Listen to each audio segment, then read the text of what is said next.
사실 저 이 질문지에는 없는 부분인데요, 대표님. 네. 리튬 자체에 투자할 수도 있나요? 리튬 자체 그 투자는 투자하는 네, 거죠. 그렇죠. 구리 ETF처럼 리튬 ETF가 있죠. 아, 그렇군요. 네. 그런 아니요, 투자가 저는 어디서 굉장히 가능하죠? 매력적이라고 보는데. 아, 정말요? 수요는 전기차만 얘기해서 그렇지 가장 큰 수요로 볼 수 있는 게 ESS 에너지 저장 장치가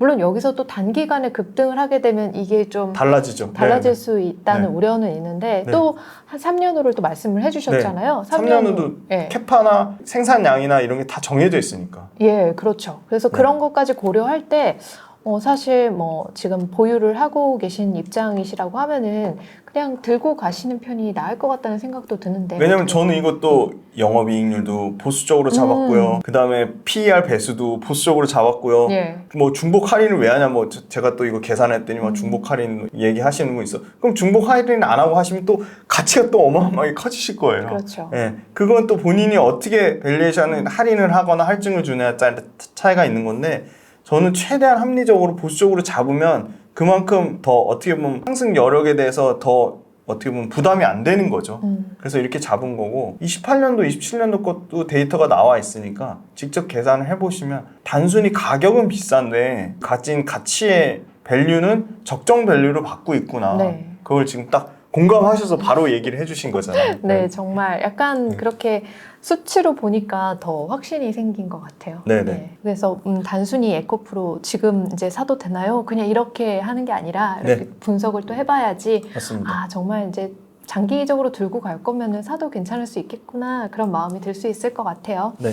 리튬은 요즘에 하얀 석유라는 별명도 가지고 있다고 하는데, 정말 이 리튬에 관련된 종목들이 주식시장을 움직이고 있습니다. 이렇게 리튬 관련 주식들에 사람들이 많이 관심이 쏠리고 있는데, 앞으로의 리튬 가격 전망은 또 어떻게 보시는지 궁금합니다. 제일 중요한 게 이제 네. 철저하게 수요와 공급인데, 수요는 전기차만 얘기해서 그렇지 가장 큰 수요로 볼 수 있는 게 ESS 에너지 저장 장치가 신재생이 커지면 커질수록 일단 해상풍력은 연평균 30%, 26%에서 30% 가까이 성장을 하고, 태양광도 연평균 뭐 15에서 20% 정도 성장을 하고, 글로벌로 성장을 하는 거죠. 태양광도 그렇고 풍력도 그렇고. 물론 뭐 태양광 풍력에 대해서 여러 가지 뭐 얘기는 있지만, 그럼에도 불구하고 신재생이 클 때 ESS 에너지 저장 장치는 반드시 필요한 장비이기 때문에, 그게 커지면 커질수록 그러니까 전기차 시장에 아주 보수적으로 잡으면 20에서 30% 정도 규모가 될 거라고 예상을 하고 있거든요, 향후. 그러면 ESS에 들어가는 것도 엄청나게 리튬이 많이 필요할 거고, 워낙 대용량이니까. 예. 전기차에 뭐 못해도 3배, 4배, 5배 막 용량이고, 그 다음에 이제 앞으로 막 그 소위 말하는 날아다니는 택시, 도심항공 모빌리티가 급격하게 지금 하나그룹에서 여의도에서 막 임시로 시비행을 띄울 정도로 굉장히 빨라지는 도심항공 모빌리티 시장이 있고, 네. 전기 항공이 있고, 전기 선박이 있고, 굉장히 많은 로봇도 심지어 배터리를 쓰고, 농기계도 쓰고, 웬만한 이동하는 모빌리티 관련된 거는 소위 뭐 툭툭이라고 하는 그런 것도 다 배터리가 쓰잖아요. 전기 오토바이, 뭐 전기 자전거 다 배터리거든요. 그러면 리튬이 수요는 무궁무진하게 늘어나는데, 공급을 하는 쪽에서는 굉장히 지금 국유화하려고 하고, 그 광물에 대해서 이 장벽을 많이 치잖아요. 남미만 그런 게 아니라, 예, 심지어 호주도 최근에 보니까 중국 너네 재련 가공하지 마 이렇게 딱 막고 있거든요. 그러니까 그게 소위 말하는 공급에 대한 이 진입 장벽이나 여러 가지 조치들이 취해야면 취해질수록 기존의 업체들이 계속 더 수혜를 볼 수밖에 없고, 수요와 공급이 그러면 몇 년도까지 타이트할 거라고 보는 게 뭐 한국광물자원협회도 그렇고, 그다음에 칠레에서도 이 광물자원위원회인가 거기서 동라이라는 그런 데서 밝힌 것도 2030년까지는 최소한 수요 공급이 앞으로 7년 동안은 굉장히 타이트한 상황이 될 거다. 수요가 네. 너무 커서 네. 공급이 따라가지 못하는 상황인 거죠. 예. 그래서 가격이 그렇게 쉽게, 그러니까 단기적으로는 왔다 갔다 하겠지만, 뭐 리튬도 여러 가지 투기 수요도 있고, 리튬 관련돼서 최근에 보시면 국내 서 대표님이 기사에도 캡처해서 올려놓으셨지만, 국내만 해도 이렇게 막 엄청난 리튬 확보하려는 움직임이 막 있잖아요. 네. 민간 기업도 그렇고 정부에서도 광물자원 지도도 만들어주고 리튬 관련된 기업들 이제 세제 혜택도 주려고 하고. 근데 그게 리튬뿐만이 아니라 양극재도 마찬가지고 전구재도 마찬가지. 딱 계획대로 되면은 정말 100% 가동률이 나와서 100% 가동률에 100% 생산 수율을 찍어가지고 디자인 캐파라고 하죠. 디자인 캐파대로만 해도 수요 공급이 굉장히 타이트한 상황인데 이게 쉽지 않거든요. 그렇게 딱딱. 그렇죠. 그렇게 되기가. 아름답게 네, 네. 우리의 모든 일정이 네, 네. 다 일정과 계획대로 안 맞지 되거든요. 않죠. 네. 그냥 러프하게만 잡아도 현재 잡힌 거에 80%만 성공해도 엄청나게 잘 나오는 거거든요. 수율이 됐든 생산 캐파가 됐든. 그래서 저는 그것까지 감안하면 시중에 막 지금 뭐 리튬이 막 공급을 엄청나게 늘려가지고 막 가격이 급격하게 떨어질 거라고 얘기했는데 그거는 논리적인 근거가 매우 빈약하다. 네, 네, 맞아요. 그런 기사가 있더라고요. 제가 기사를 하나 읽어드릴게요. 네. 업계에서는 배터리 원료 경쟁이 치열해지면서 리튬 가격이 지속 불가능한 수준까지 부풀려졌다고 지적한다. 또 수십 개 회사가 광산을 동시에 개발하면서 향후 리튬 공급량이 예상보다 빨리 급증해서 리튬 가격이 폭락할 수 있다고 우려한다. 전기차 업체 리비안의 스케린지 최고 경영자는 지난해 초부터 리튬 가격이 너무 빨리 올랐어요. 시스템 내 과대 광고가 많아서 나쁜 거래가 많습니다. 이렇게 말했습니다. 이런 기사가 이제 올라와 있더라고요. 그래서 정말 리튬에 대한 버블의 우려가 나오고 있는데 이에 대해서 그럼 대표님께서 말도 안 된다 생각하시는 거죠? 아니 단기간에는 많이 올랐더라고요.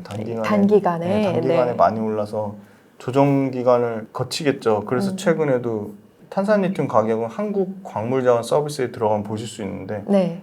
5월달 대비해서 6월달에 100% 올랐다가 최근에 거의 10% 넘게 빠졌더라고요.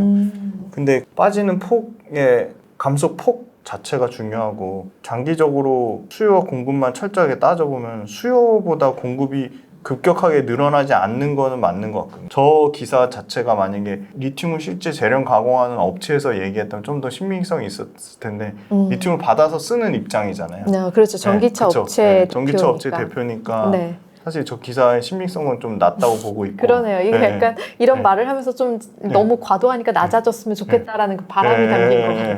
정확합니다. 제가 네. 봐도 그런 것 같은 게 그 기사를 인터뷰한 주체가 실제 리튬을 재련하고 가공하는 업체는 저렇게 절대 얘기하지 않습니다. 그러네요. 정확한 지적이십니다. 네네. 철저하게 수요와 공급만 따져봤을 때는 밥만 먹고 광물만 분석하시는 분들 수요 공급이 2030년까지 굉장히 타이트하다고 하니까. 맞아요. 그리고 근데 이분의 네. 입장은 그거잖아요. 우리가 집을 사야 되는데 지금 집값이 너무 올랐다. 지금 사람들이 너무 이렇게 광분에 차서 나쁜 거래를 많이 하고 있다. 약간 그런 거랑 네네. 되게 비슷하게 볼 수 있을 것 네, 같아요. 그러니까 자기네들 입장에서는 전기차 입장에서는 리튬을 싸게 조달받아서 원가를 떨어뜨려야 되는데 그렇죠. 안 떨어지고 있으니까 그렇게 희망사항을 얘기한 것 같은데 쉽지는 않을 거다. 쉽진 않을 거다. 네. 네. 그럼 공급이 그렇게 급격하게 늘어나기에는 시간이 오래 걸린다.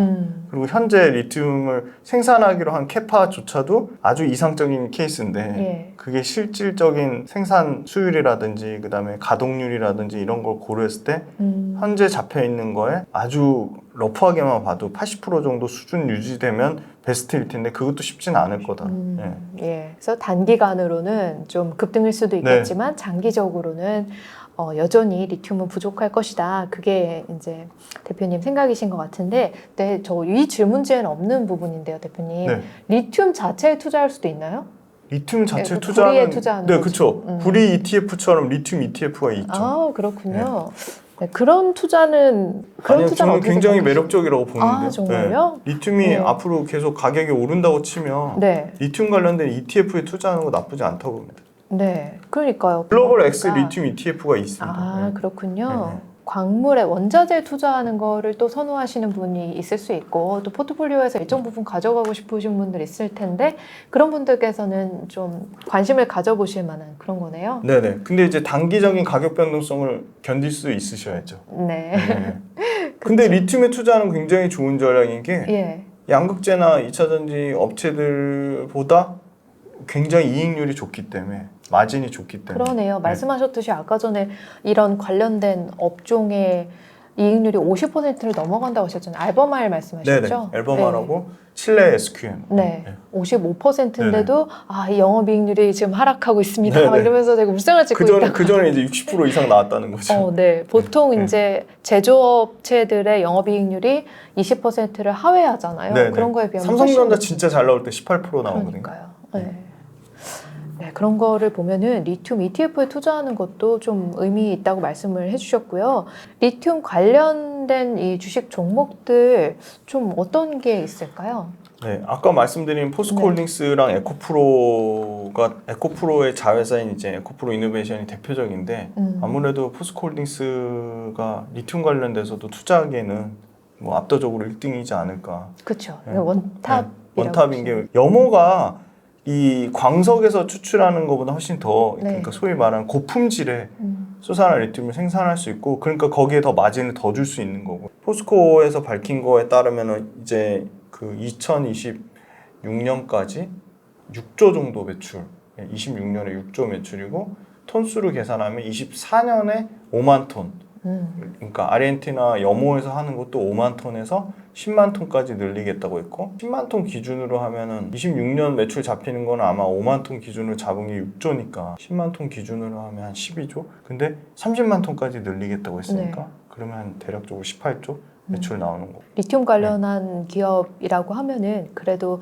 포스코홀딩스, 에코프로가 우리나라의 거의 뭐 양대 산맥일 네네. 텐데 포스코홀딩스 쪽이 조금 더 네. 나을 것이다 그렇게 생각하시는 거죠. 리튬 관점에서. 네, 왜냐면 아까 말씀드린 염호랑 광산을 갖고 있는 거는 포스코홀딩스가 유일하기 때문에 근데 심지어 에코프로도 밝혀지진 않았지만 에코프로 글로벌이란 자회사에 최근에 900억 정도 신규 투자하면서 네. 에코프로 글로벌을 통해서 호주나 캐나다 광산, 리튬 광산을 살려고 하는 움직임이 있거든요. 예. 근데 그게 지금 이미 광산을 엄청나게 보유하고 있는 이미 필바라 솔루션하고 조인트 맺어가지고 이미 지금 하고 있는 포스코랑 이제 리튬 광산을 살려고 하는 기존에 나름 에코프로 그룹 차원에서도 굉장히 펀더멘탈에 좋은 변화가 생겼다고 보고 있는데 지금 이미 그 소위 말하는 규모의 경제를 체계를 다 갖춰놓은 포스코랑 탄산 리튬 가져와서 가공하는 물론 그 가공하는 기술도 엄청난 기술이지만 가공하는 기술에 있다가 뒤늦게 광산 투자를 막 활발하게 하려고 하는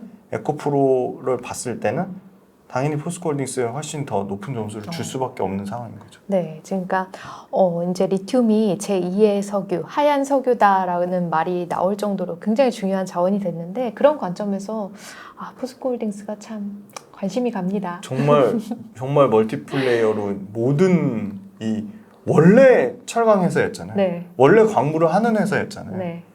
그러니까 포스코홀딩스는 더 잘 될 수밖에 없는 그래서 심지어 아마 삼성전자 시총을 강력하게 위협할 수 있는 딱 두 개가 LG 에너지솔루션하고 포스코홀딩스인데 네. 근데 LG 에너지솔루션도 최근에 마진율이 급격히 좋아졌지만 포스코홀딩스가 훨씬 좋아질 확률이 높은 거죠. 네. 광물 사업의 매출 비중이 최소한 30% 이상 커질 테니까 그럼 어마어마한 매출이 나오면 포스코홀딩스는 진짜 정말 환골탈태를 떠나서 이건 완전 대격변이 나올 수도 있겠다.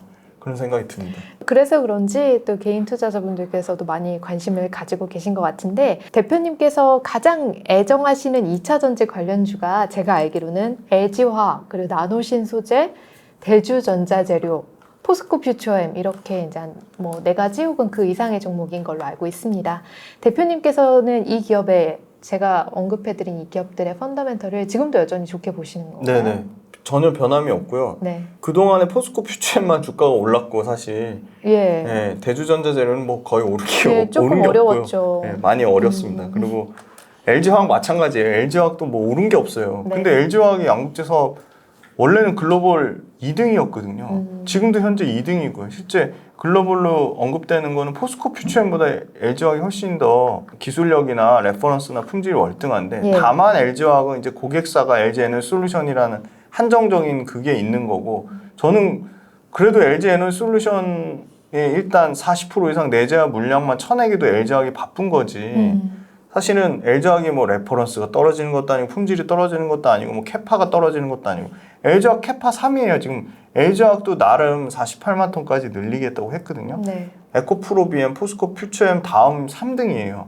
근데 LG화학이 돈이 없냐? 자본력이 엄청나게 탄탄하거든요. 그러면 LG화학에 뭐 단점이라고 할 만한 게 없어요. 그냥 LG 그룹사 자체에 대한 투자 심리가 너무 안 좋더라고요. 그럼 제 댓글이나 제가 다른 데 나가면은 또 뭐 분할하는 거 아니냐. 그런 굉장히 불신이 팽배했어요. 그거 나쁜 거지. 그러니까 LG화학 자체에 대한 투심이 나쁜 거지. LG화학의 펀더멘탈은 전 절대 에코프로비움에 꿀리지 않는다고 봅니다. 네. 그냥 주가만 너무 싼 거예요. 근데 LG화학이 단점이라고 할 수 있는 거는 석유화학 포지션이 워낙 크기 때문에 석유화학을 이제 완전히 떨고 완전 2차전지 소재 업체로 가야 되는데 심지어 LG화학의 지금 수장을 맡고 계시는 이 신학철 부회장님 진짜 대단하시다고 보는 게 그분 3M 진짜 평상원부터 수석 부회장까지 가신 분이거든요. 그걸 진짜 그 경영 능력을 입증하신 분이기 때문에 LG화학 계속 지금 좋아질 거라고 보고 과감하게 지금 줄이잖아요. 지금 NCC 2공장 지금 뭐 사실 무근이라고 하지만 결국은 석유화학 사업부의 비중을 극도로 줄여가지고 그걸 다 어디로 가냐? 다 첨단 소재 사업부로 갑니다. 그래서 첨단 소재 관련된 사업부만 올해 양극재 분리막 거의 양극재가 거의 50% 넘게고요. 양극재 분리막 다 합쳐서 5조 넘게 당장 내해 후년까지 2025년까지 5조 투자하겠다고 했고요.